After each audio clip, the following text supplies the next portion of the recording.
अस्सलाम वालेकुम दोस्तों, तुसी वेखदे पे हो पाक पतनकास्ट। मैं तेरा दोस्त अहमद फराज।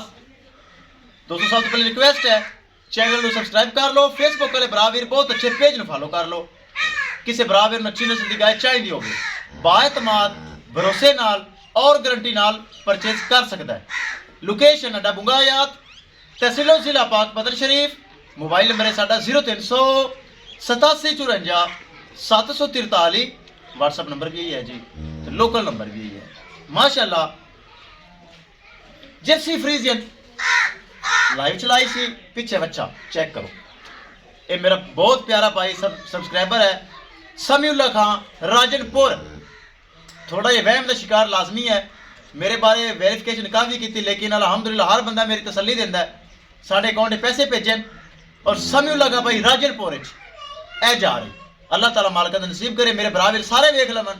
उन्हें मेरे अकाउंट पैसे भेजे, राजनपुर जा रही। 4,35,000 डिमांड से प्यार मोहब्बत करके समीउल्लाह खान साहब ने परचेज कर ली। अल्लाह ताला मालिक नसीब करे। गड्डी नंबर आ गई, एक एक चीज़ करो क्लियर करो। लो ले चलो जी, ए चेक करो। बच्चा ये पिछे हैगा सी, ले चलो।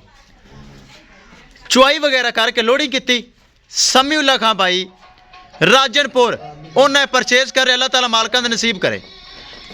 ले चलो। किसे मेरे बरावीर मजीद गाय चाहिए होवे रबता करके परचेज कर सकता है।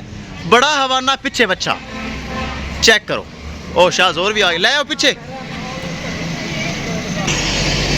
लो जी, गड्डी नंबर एक एक चीज़ करिए क्लियर ते करिए लोड़ी। इस अलावा मजीद जानवर भी अवेलेबल हैं। किसे मेरे बरावीर जानवर चाहिए होवन रबता करके परचेज कर सकता है। लो जी, गड्डी नंबर विखा दईए।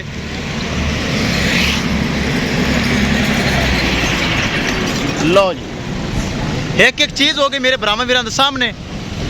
किसी मेरे बरावीर मजीद जानवर चाहिए होवे रबता करके परचेज कर सकता है।